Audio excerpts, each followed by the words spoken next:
We are live. Welcome.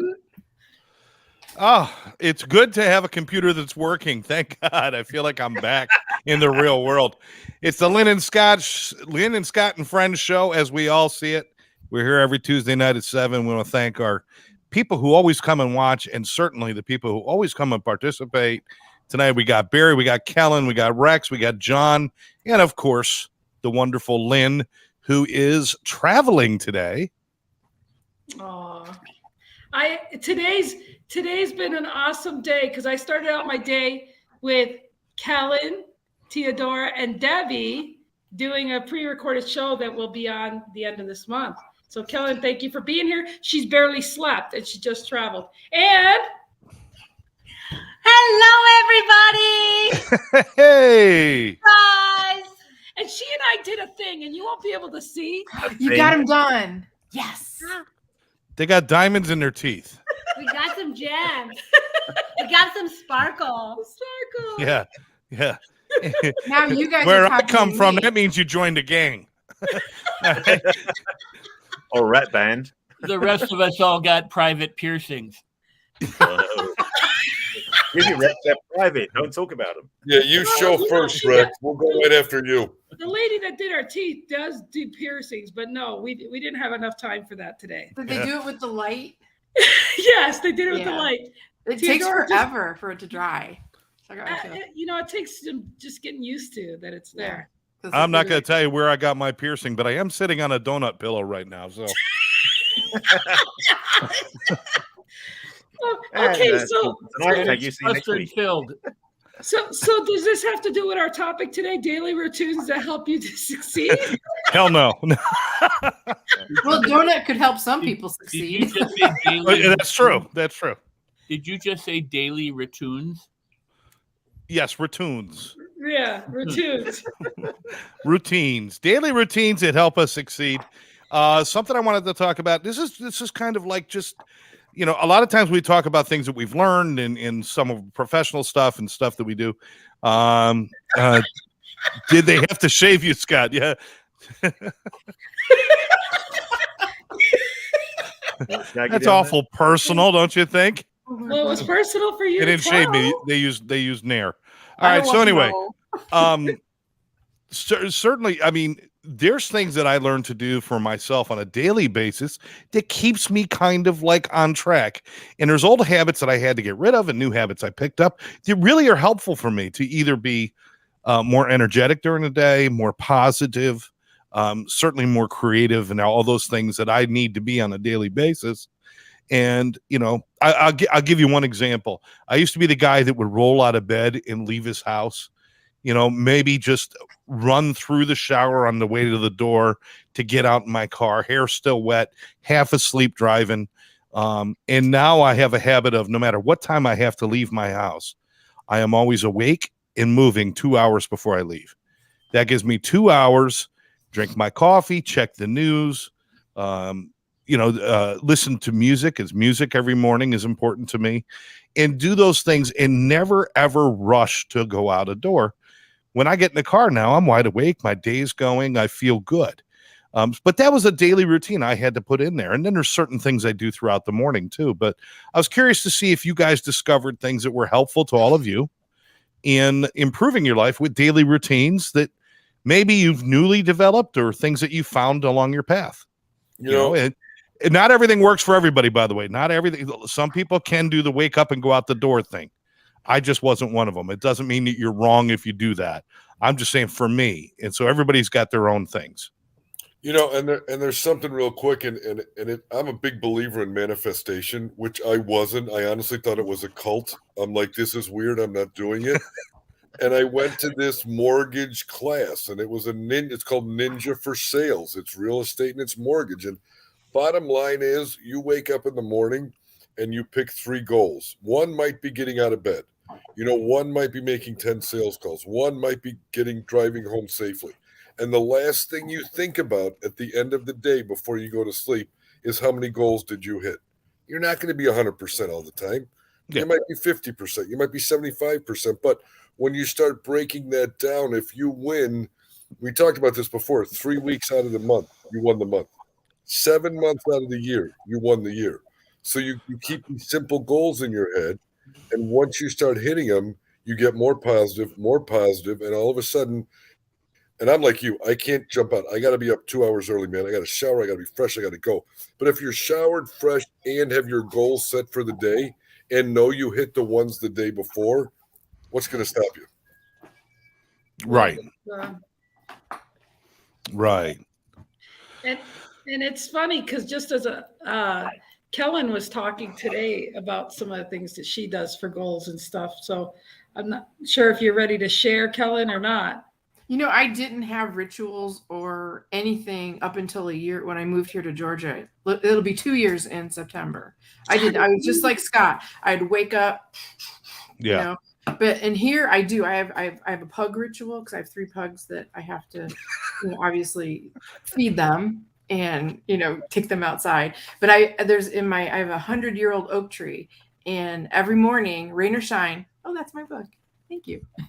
Rain or shine, I meditate, but I don't do like, you know, I do like my Kellen version because I have ADHD and it's very difficult for me to sit with myself. But over the past year, it's gotten a lot easier. So it's about 15 minutes where I just sit and I just exist.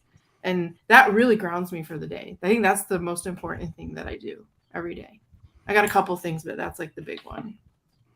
Rain or shine.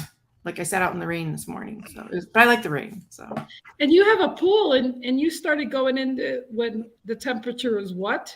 I started, yeah. Well, I was cold plunging without knowing I was cold plunging. Like I did it before it was cool. But no, don't be all impressed because I wore my wetsuit. Oh, okay. You didn't have to tell them that. No, I'm not gonna lie. It was cold. Even with your wetsuit? No, it was okay with the wetsuit. Yeah. I think it was like 60. Like a Because I heated started doing my laps in early May, Wow. late April. I opened up my pool and started. Yeah, it was cold. Couldn't feel my feet. Boy, it's invigorating though, isn't it? It really kind of like it enlivens you. It's a reset for your neuro. Yep. Blah blah blah neurology. You know what I'm saying, right? Spit Yeah. it. Somebody help me, please. You're, Well, you could say your neurobiology. You could say Yeah, but a it lot of different resets things. you. Like you can It does go in reset a lot of things. Yeah. You can go in pissed off as hell, but when you get out, you're balanced. It does You're- the body good. It does. It does. Absolutely. And you're way too freaking cold to be mad at anything anymore. Except I can't feel my feet. It stimulates the vagus nerve and all sorts of different wonderful I things. knew there was some science. Absolutely. Absolutely. And it promotes burning of the brown fat cells in your body and different things. And Yeah, I knew there was some good to it. There you go. So do you do the polar bear plunge there, Rex? absolutely not. I've never done it. I've watched all these people do it and go, okay, idiots, you go ahead and jump on in the ice, you know, like in the middle of the January and stuff like that. I'm not going to do that. I do cold shower, not always, but, you know, I do take cold We shower. don't want to hear about that, Rex. Sounds like a personal problem. Yeah, for a variety of reasons, I take cold showers. No, but one of my habits is to sauna, and the way that you are supposed to properly sauna is to go, you know, jump in the snow and cool down and then come back. It's about raising your heartbeat, you know, and lowering it. And it's not about getting hot and sweating and staying as long as you can. So when I come out of the sauna, I will use a cold shower on my back, my head, you know, my whole body, but, you know, facing back and stuff like that. And then, you know, I sit for a while and then I go, you know, get dressed and everything. So it's a matter of, you know, cooling down but also, you know, you want the body to sweat after you come out of the sauna. So you don't want to just shut the whole system down. But yeah, no, I'm not a fan of plunging into like, the ice, lake with, I mean, a lot of people plunge into ice and they get cut from the ice, you know, because, I mean, if you're in your pool, it's one thing, but it's, you know, but anything else you want to know about my I think the visuals are plenty there, Rex. Thank you very much. There's some. well, we I can't didn't supply the visuals. That's your corrupted imaginations, you know. I mean, that's not mine.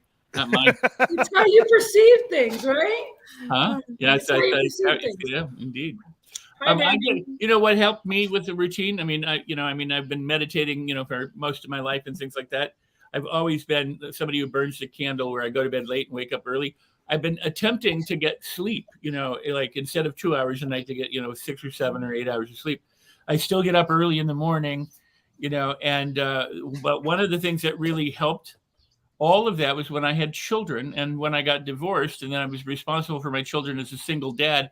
I would get up before them, at 4 o'clock in the morning, 3:30, 4 o'clock in the morning. They would have to get up for school around 5:30 or 6, when they were little. And so I had to have them fed, and then get to school and then, pick them up from school. And I'm happy to say that, I never missed one of their activities. And I did this every day from the time they were like 6 and 2 until they were, graduating high school. So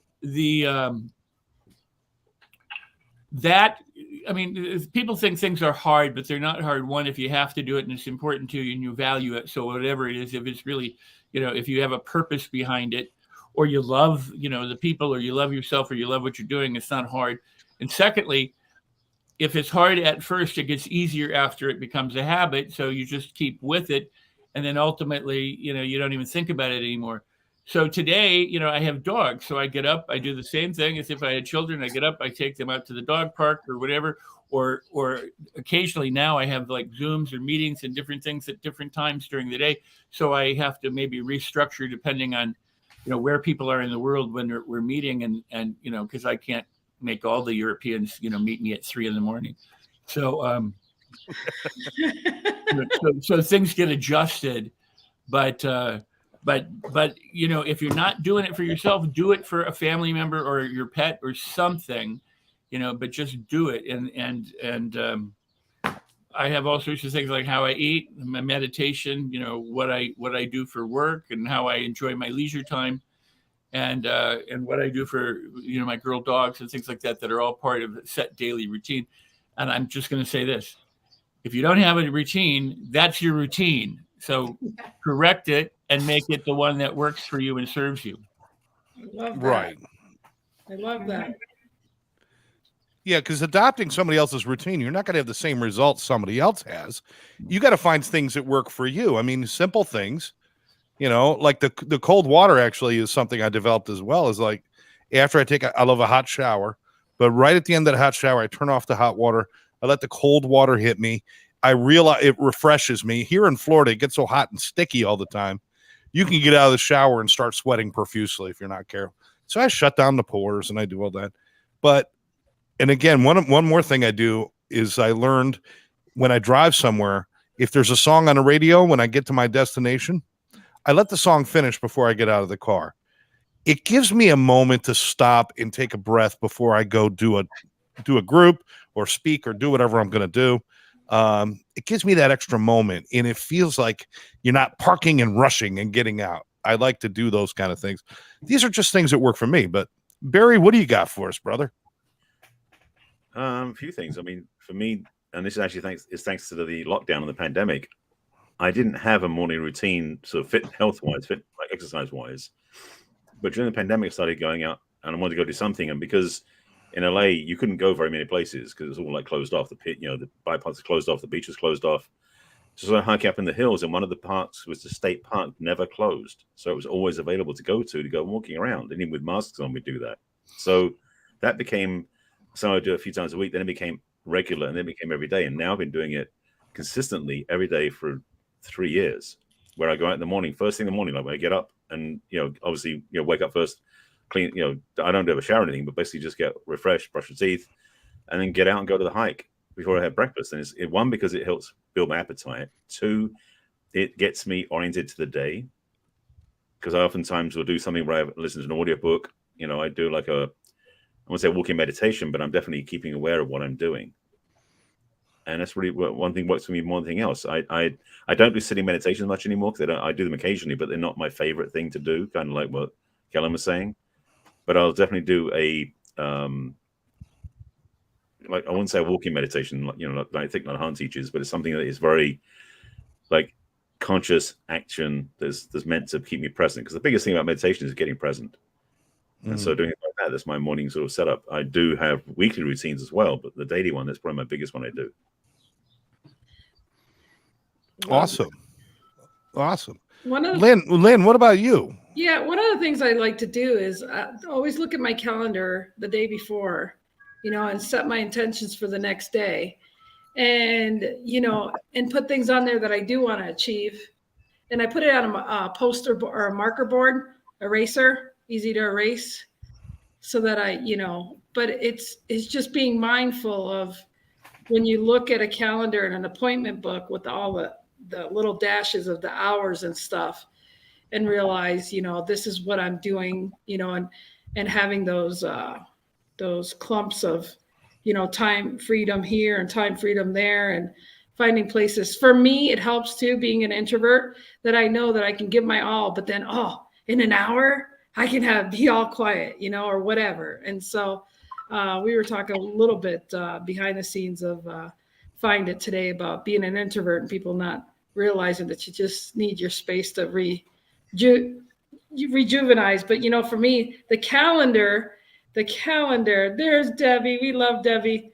The calendar is just really important to me because it allows me to make sure that I know I do have time to myself wherever I go or whatever I'm doing. Got to have that downtime and that space. So it just, taking one day at a time, taking moment at a time, and making the most of it is the big thing for me right now. After this whole little tour of little things I'm doing, I'm looking at some surgeries and some health things that I'm going to be more, hone into by then. So right now, to me, it's just, it's so important to just cherish the moments I have going forward. And then in August, I know what's going on there. So yeah, it takes things in your life to make you realize the value and the importance of things. You can't go running if you can't walk. You can't put the horse in front of the carriage. And it just the different things that when you realize that you have to reshift things, that's a blessing because it's shaking you from your regular routine, but it's still, everything can be done. There's so many inspirational people that have come forward that have no arms, no legs, and still do things. People that have had tragedy in their life and they've still managed to turn things around to be an example for us to appreciate and to have that gratitude for us to realize where we're at, because I think the last 2 years, honestly, if I'm honest, I've just been angry that I never had doctors that knew what was wrong with me. And so I'm at the later stages of things and I can't be mad. I just have to be glad. And I'm coming out of my shell to share some of the hard things so that other people can be acknowledged before they get in a situation that I'm in. So again, it's just to succeed in everything you do by just showing up and having that daily routine. I like that. That's really good. Can I add something to I forgot. Please. Yes, anytime. Okay. Don't laugh, but a lot of people don't floss enough, right? So since I drive, Lynn, I drive everywhere. Yes. And so whenever I'm in my car, I have a routine where I floss my teeth. There you go. At my last dental checkup, they said my gums were on fire. Not literally. That's awesome. That's awesome. It's a little thing, though. It's those little things, right? Yes. Little things add up to big things. Yes, but once you start getting those DWF tickets, Look at driving while flossing. Rex has his little flossy things out. Yeah. Oh, yep. There we go. I do this after every time I eat. If I eat a small thing or whatever, I use this, and my teeth. Are you kidding me? I have mine upstairs, darn it. Yeah. Mine are in my car. I keep them in the bedroom. I keep them in the car. I keep them wherever I am.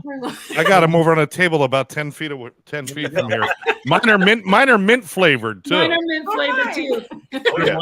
We're walking commercial through somebody's. You guys are making me so happy. Look at Rex. He's been hacked. Hello, good people. Yeah, 'cause I would never say that. What? Hello, good people? Hello, good people. Yeah, no, I mean, there's Randy and Lindsay and Debbie and Jean. I mean, so I'm saying hi, Yes. And who's ever watching who's not commenting, shame on you for remaining secret. But come on out. But Come on Don't be an out. introvert. That's right. That's right. Don't hide. Don't lurk in the dark. My goodness. Oh boy. Well, I mean, I this is cool stuff. I mean, just daily routines, and it's not like, again, this is so personal. I think everybody looks to everyone else to try to figure out what they need in their life, and I mean that's a tough thing. I mean, maybe we could mention that for a minute, because I mean, Rex, you got a lot of people looking to you because you got a great book, and you got these programs, and you got the knowledge, and in not only the knowledge, but the way you share what you know is kind. It's kind, and it's considerate of other people. Yeah, I know you're not an asshole. I'm sorry, you're just not. All right. So a lot of people follow you, but they're like, I want to be Rex, and then they try to do Rex stuff to be Rex. How do you tell people you can't be me? I want you to find what I found, but you got to find your own thing too, right? You don't want to be me because you're too marvelous being who you are, even if you don't realize it, because you are infinite possibilities, you're infinite resources, you're infinite opportunity.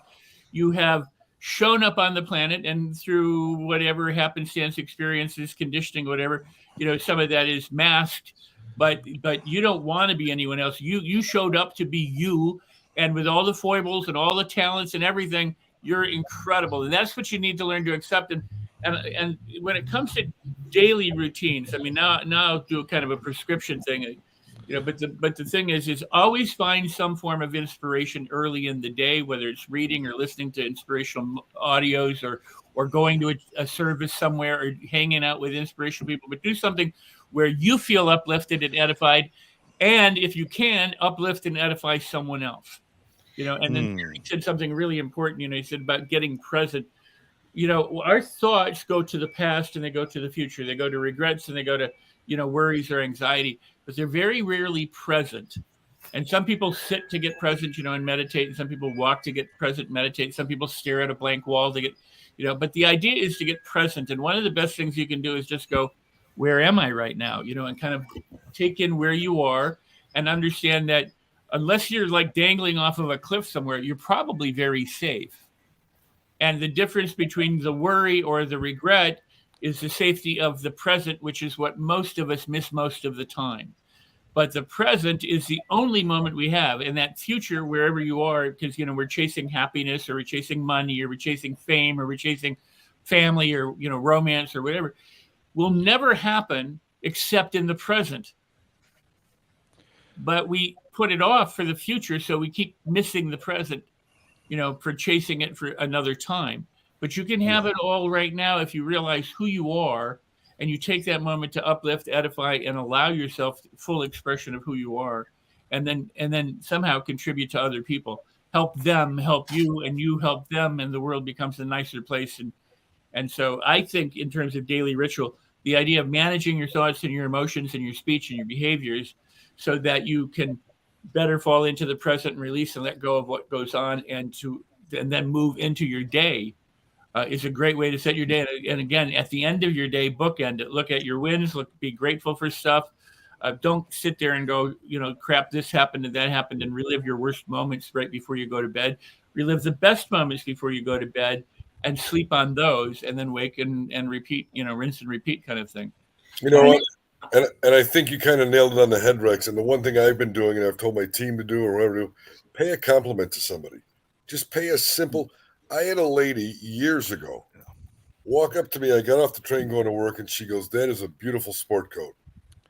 And I'm thinking, what the hell was that, man? I was floating on air for the rest of it. From that day forward, I've done that. I was out to lunch yesterday with a colleague, and I always do it, and again, it makes you feel good. And there were 3 service members having lunch. I said, "Here's $50. Put a credit on their account, but do not tell it. Don't tell them it was from me." You know what that did? They didn't know it was from me. My colleague said, "What are you doing?" I said, "I feel good about myself." For the rest of the day, I felt phenomenal. compliment 3 people a day, whether it's a quick message on Instagram or Facebook. Hey, great post. You're amazing. Thanks for being you. Number one, you mean it. You know it's true. And then you feel good. And when it comes back to you, bless you. When it comes back to you, I still can picture that lady's face. That's the last person that ever told me I look good, by the way. But when she told me, I can still remember exactly where I was at the train station in Union Station in Chicago getting off the train. But that has carried me on to do it. And whatever these people do, they go home and tell their husbands and wives, some weird dude told me I look good, or, you know, you're great, you love your energy. Yeah. And you do it 3 times a day, man, that carries on. It doesn't always work, though, because I went into the hospital and I went into a hospital and I ended up sharing a room. I went in, it was the middle of the night. I was having a heart problem. I was scared, and they put me in a room with a gangbanger. And the first thing out of this guy's mouth was, "Yo, nice watch." I didn't sleep. I didn't sleep for 2 days. Just wide open, all guarded.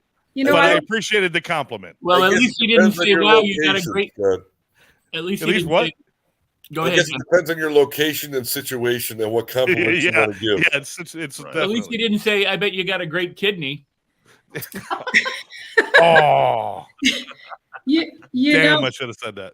You know, next Wednesday on Find It, Kellen's going to be there, and she talks a lot about this and how she became the cards that go wow. And she's just, I won't go there so much to say that she inspires to inspire and help people and motivate people and help them, just like Rex was saying.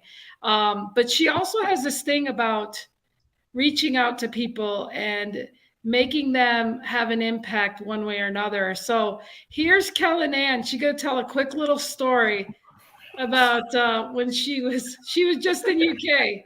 She got my hat on. Yes, go ahead. Put your hat on. Oh my. Okay, so tell the story real quick. Okay. With the accent and all. No, I'm not going to do the accent because Barry, I don't want to be made fun of. Don't worry, Barry. No, I was walking around and I saw people looking at their phones and looking at the rocks. And I go, did you know they rotate these rocks every 5 years?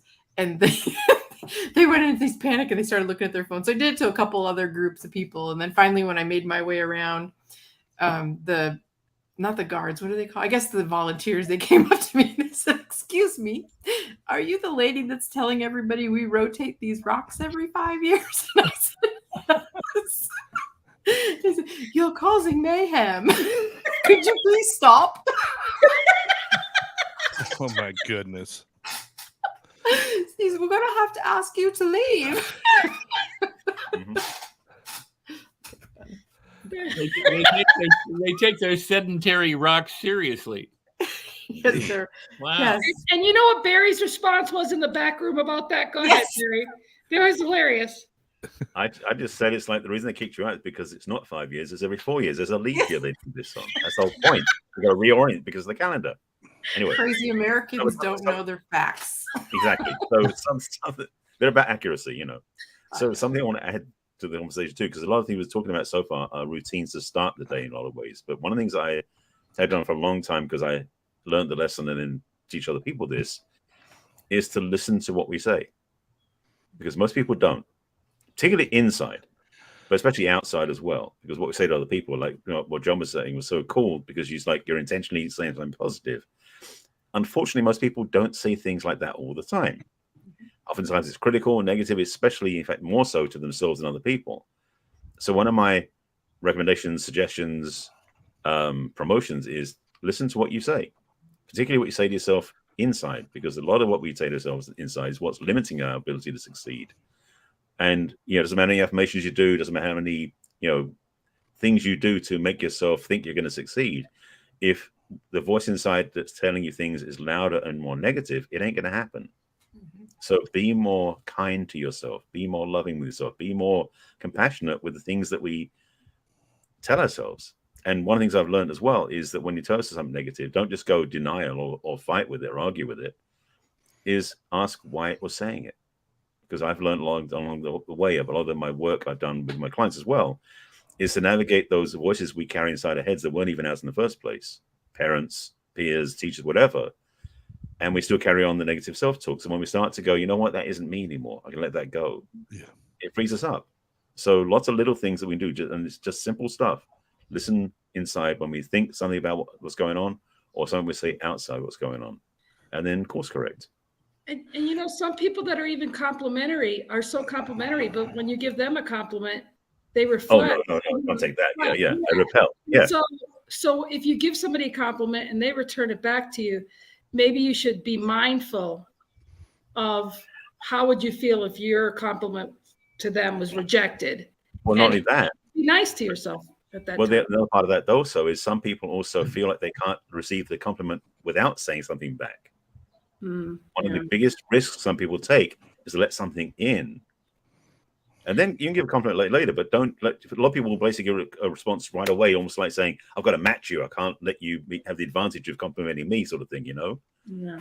Like, let it in. I deal with this a lot, and I realize half the time when I do get a compliment, I go quiet and I even forget to at least say thank you back. And I'm like, that's rude. So I'm trying to be better about that because I'm like, I think it's just, Lynn, because people are so shocked they don't receive them. I mean, I've done it in the grocery store, but you want to watch that creepy level. You know, you can't go there. Especially when you get a certain age. But there was some lady in the and she had such confidence. She was she was oozing it. It was yesterday. I was in the wine aisle, so it might have been bad timing, but I said, hey, very happily married, that I pointed to my finger. I have no ring on, so that didn't go well either. But I said, just letting you know, happily married, you ooze confidence. Have a great afternoon. And her mouth opened, and I walked away. Didn't go to her. It was just, and she looked at me, and then she caught me afterwards, and she said, why did you tell me that? I said, well, do me a favor. Do that to someone else. Do that, pass that on to someone else, some other mom in the store or something. But I think what you said, Lynn, is no one's used to it. They think there's a follow-up. I didn't want to compliment back, but to know that she's going to go home and tell her husband, some guy in the wine aisle with no wedding ring on told me I was awesome. I don't know where that was going, but the point is, if it put a skip in her step for a couple of hours or put her in a better mood, that's the only reason to do it. Right. I want to point to something Barry said for a minute and kind of connect it with what Rex was saying, because I think it's important, is that, you know, being careful about what you do and what you say throughout the day. And you have to be present to do that.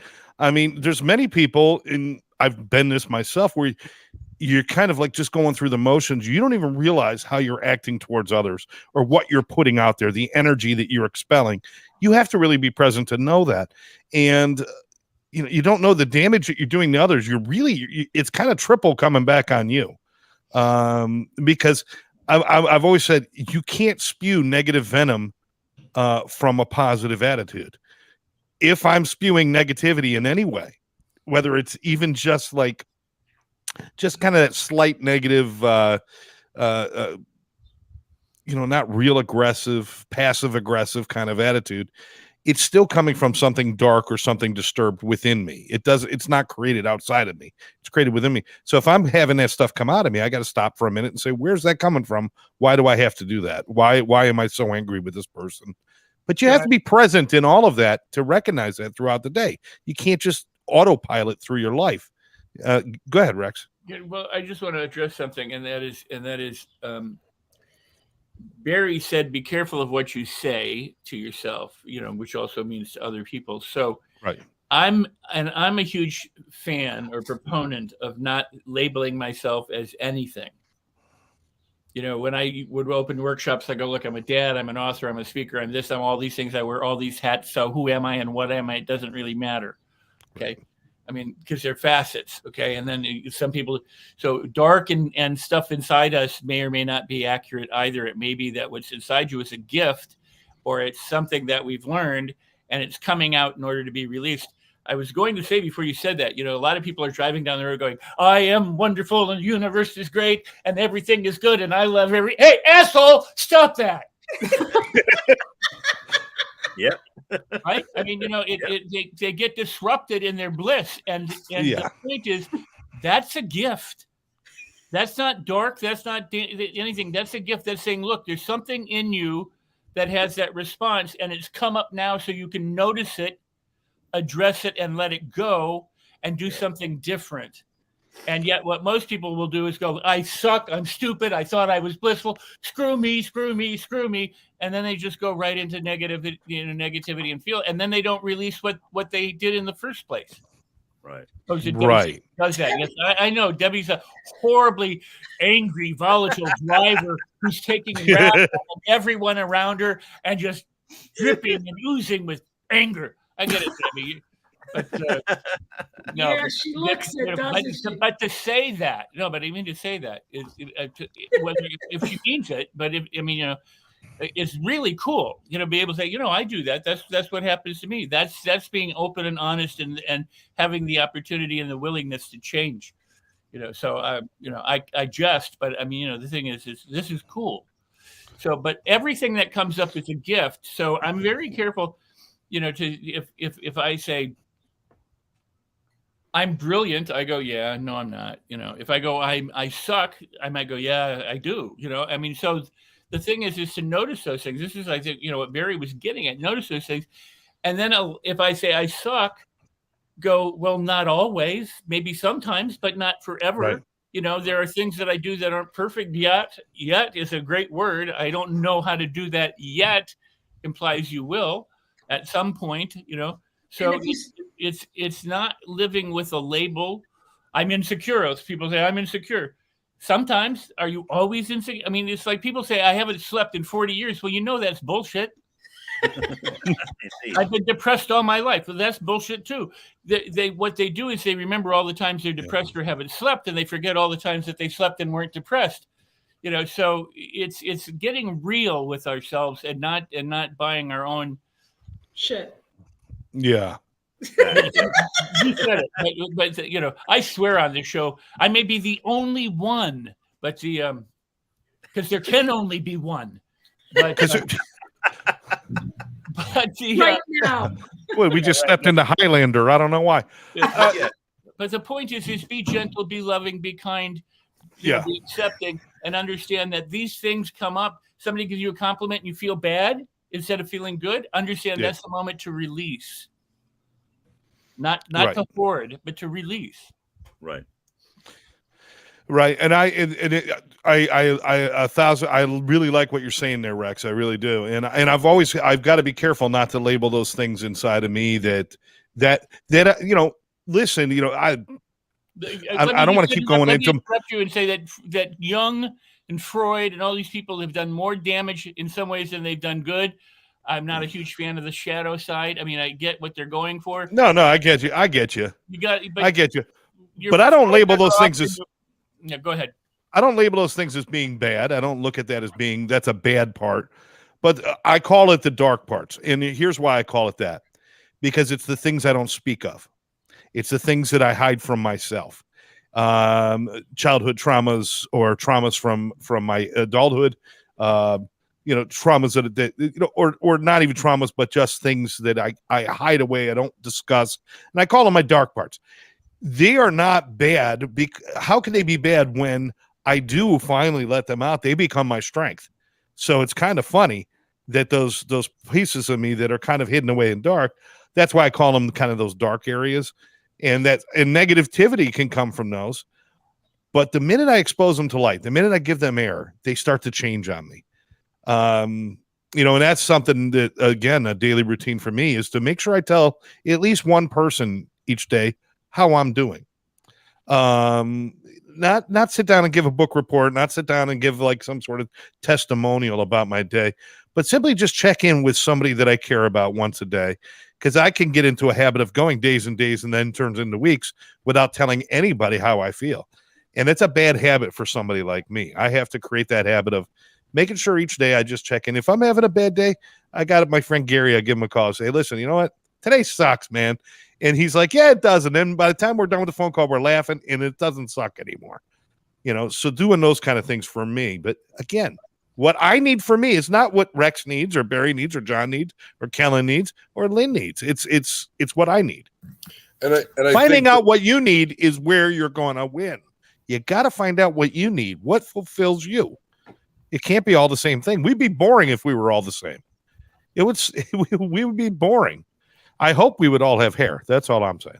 And I think the reverse of that, Scott, and what I thought I made up, I was incorrect because one of you novelists came on here and told me you had thought of it first, is to do, you get on your phone book on your phone and you do a phone roulette. Whoever it lands on, I've been thinking about you, hope you're well. It could Yeah. be someone you have not texted in years.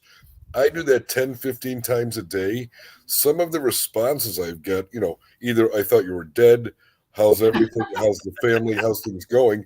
But you literally open up your contacts, man, and let it scroll, whoever it lands on.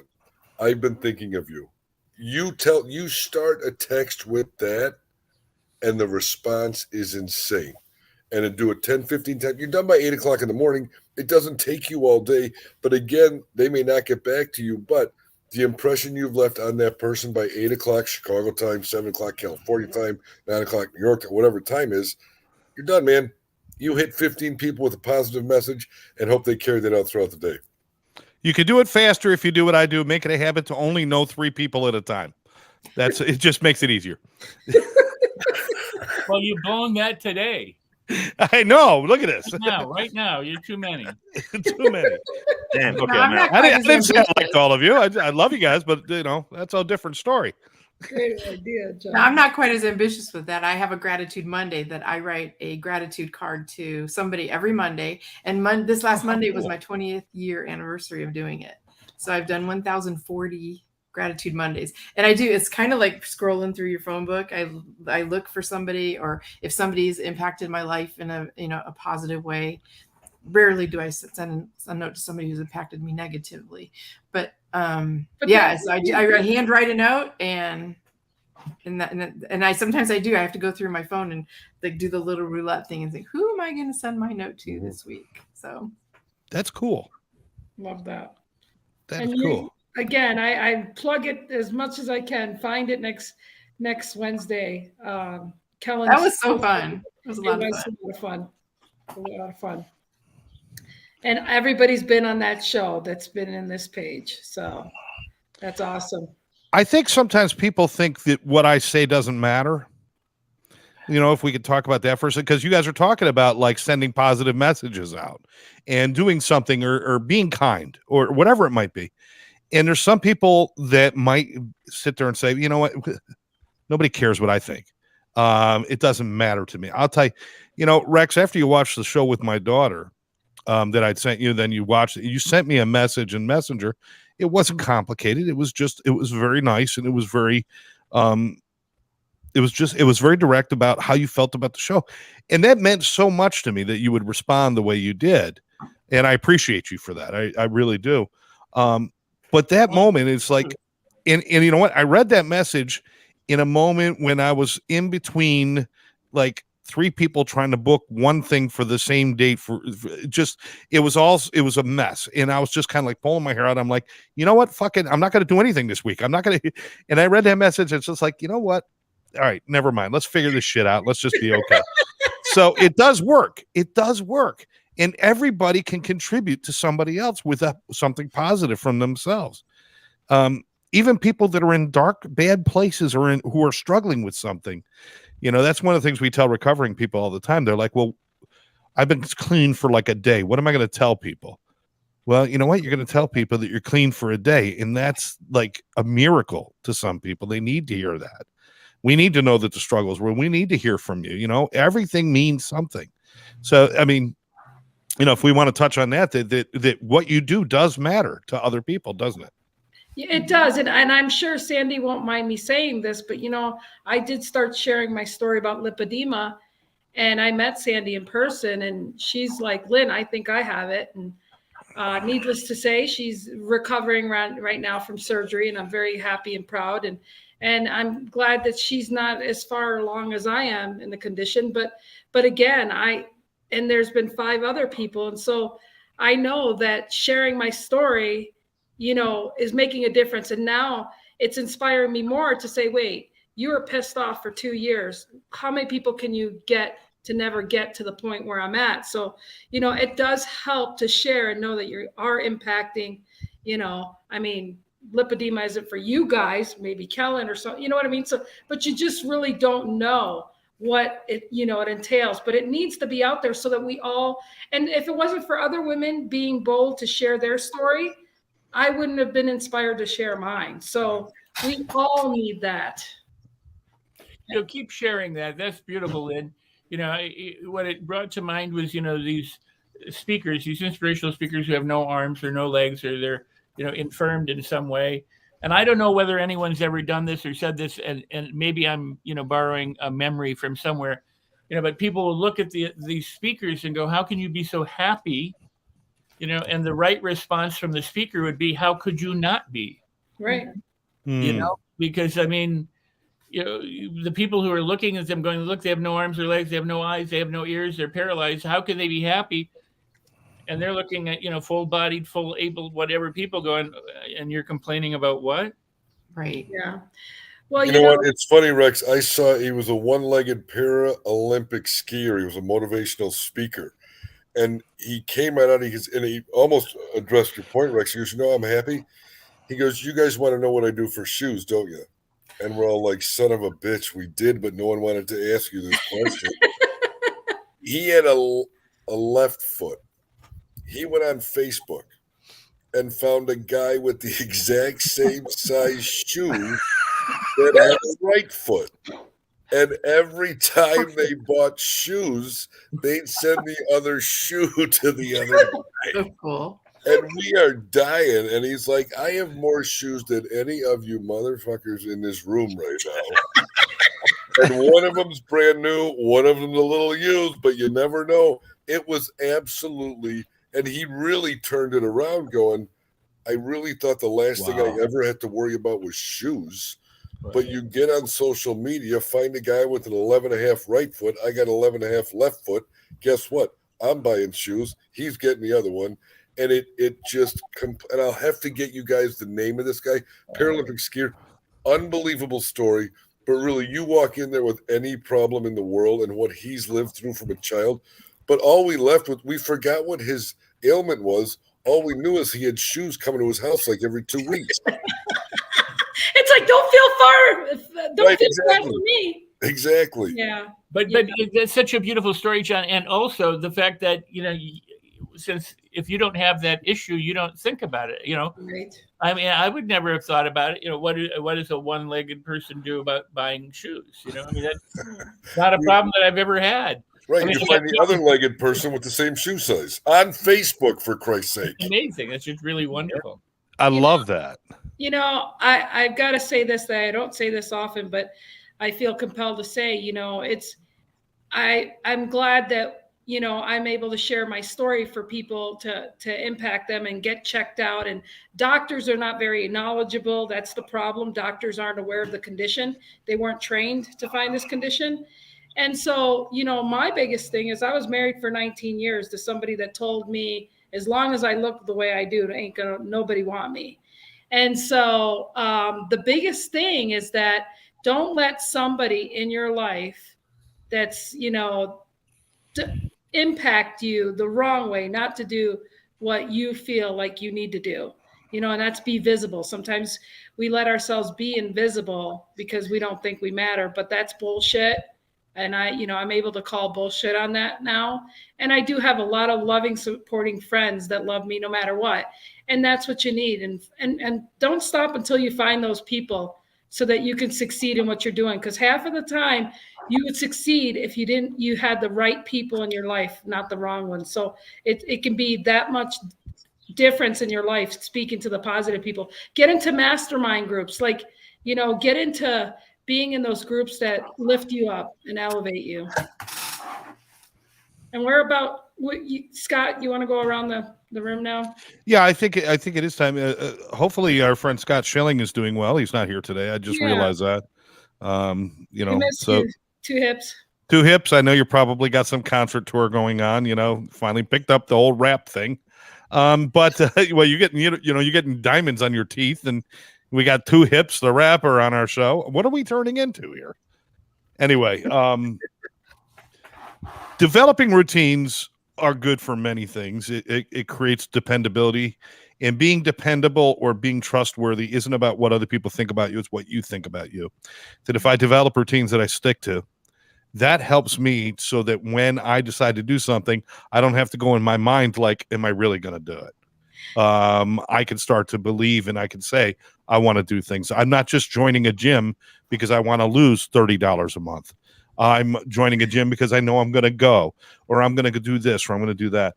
And it makes you feel better about you. That's just for my opinion. But more importantly, routines are about creating positive attitudes, creating positive outcomes. Starting from a negative space and moving to a positive space is much more difficult than starting positive and staying positive. So I think it's important that people develop these things, find these things on your own.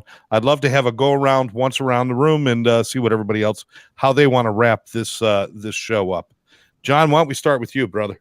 Well, I see the trees are blowing in my face, so this is very theatric what's happening here as I look in the window. We're actually in the process of moving, and my wife has about 150 boxes, so staying positive is not what's happening. Is that a mattress behind you? You know what? I kept moving around the house, but every time I move, she keeps moving furniture. So I locked the door. I'm like, you're out for an hour. I like how he says my wife has 150 boxes. I got shit in my pocket. That's all I got. Everything else is hers. You know what? I got 48 cents, man. It's all yours. No, here's the deal. If we just, again, take tomorrow, if you go to the store tonight and you have not complimented someone, the feeling goes both ways, man. And again, get up, have your 3 goals for the day, make them little, win 3 weeks a month, win 7 months a year, you've won a year. It's just a mindset. It's all waking up. You know, Mel Robbins does that 3-2-1, and it's an awesome book. And it really is. You count down 3-2-1, hit that goal, get out of bed, do something else. And once you get in that habit, what is it, 6 to 8 weeks for a habit? But start by complimenting people. Man, you'll be on fire all day.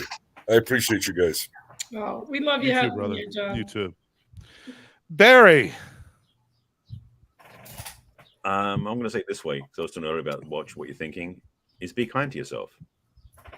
A lot of us, especially if we're sort of in leadership roles around the world, sometimes people start, we start to think we're going to get things done, make things happen.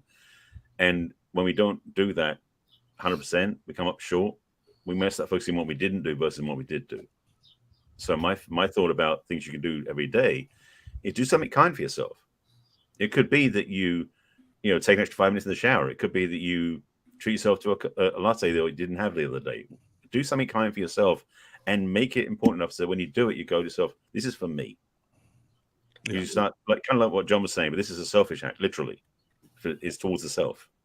But do something kind for yourself that's just simple things that remind you that you care about yourself, because sometimes we forget. That's what necessarily still applies, but that little kindness that can make a difference too. I love you, Barry. You're awesome. I need a copy of the new book so that everybody can go and get your new book. It's on Amazon. What's his new book? 51 Ways to Love Your Lover? What is the new book? It's been reordered and refreshed for the 10th anniversary. Oh, awesome. Love that. Good. Kellen. I'm going to go with my gratitude, whether you're sharing it and writing a note to somebody that you appreciate or journaling something every day that you're grateful for. And can you show your little pug? My journal? Yeah, she has a journal. You can find that on Amazon too. So the first thing is today I am grateful. Whoops, I'm sorry. Today I am grateful for. Oh, okay. And then it says something I learned from my pup. And then I have a little tiny list of things to do because I am not an overachiever and I will not do more than 10 things in a day. And she loves herself just that way. Exactly. I love you, Kelly. I've learned to embrace it. Thank you so much for being here. We love having you. We love having you here, Kellen. Thank you so much for making time for us. Do you like my background better than last week? Because it was midnight in London last week. No, I like it. It's you. It's you. Yes. And behind Rex is all the books he's written this week. Yes. That's not that far from accurate. Yeah, he blogs. If you go to rexsykes.com, he blogs every day for the last 5 years, 7 years? 14. 14. Okay, I was wrong. Something like that. Yeah. So I'm going to go a little bit off on a rant, but everybody has added so much value and such wonderful insights. John and Barry and Kellen and Lynn and Scott. I like to quote the Bible, not because I believe or don't believe the Bible, but as an allegory. So, before it got politicized, and what people need to know is that, the dark stuff in the Bible, if you take it as an allegory, the dark stuff in the Bible is those parts of ourselves we're talking about that we resist or we fight. If we can think of it in those terms, it becomes this beautiful, beautiful story of not just redemption, in a spiritual sense, but redemption of reclaiming ourselves and coming back to who we truly are. And what most people don't understand is there are far, far, far, far more promises in the Bible about abundance and love and prosperity and peace and kindness and all the good things than there are indictments on sin and this and that and the other thing.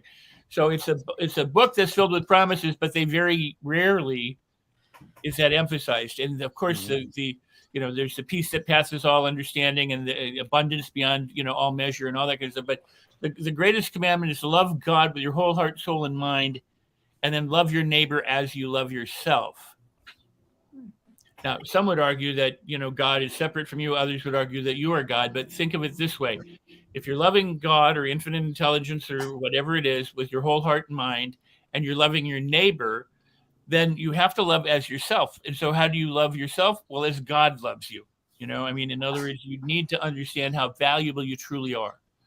So when it comes to these routines, these patterns, or these habits that we have or don't have, they either serve you or they don't serve you to allow you to uplift and edify yourself or to accomplish the goals, the dreams, or, the wants and desires that you have. So if you're not getting what you want, you need to have new patterns or new behaviors or new routines or new habits. And it's far easier to do it a little bit at a time, like how you eat your meals, instead of shoving the whole, meal in your mouth all at once and swallowing it whole. You take it bite by bite. And so it may take you longer to get through the meal than to shove it in your face, but you'll enjoy it much, much more. So do the little things that you can do on a daily basis. Who cares if it takes, 3 days or 3 years or 30 years?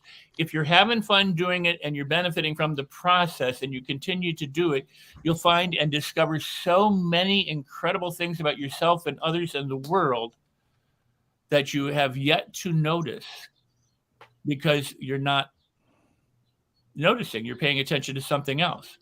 So it's an opportunity for us to awaken and to love others and to really just to give. So I love what everybody said, and gratitude, and the expression of kindness and love and compliments to all, and that kind of recognition is important. Absolutely. Absolutely. I love this. I love that wag more. I know.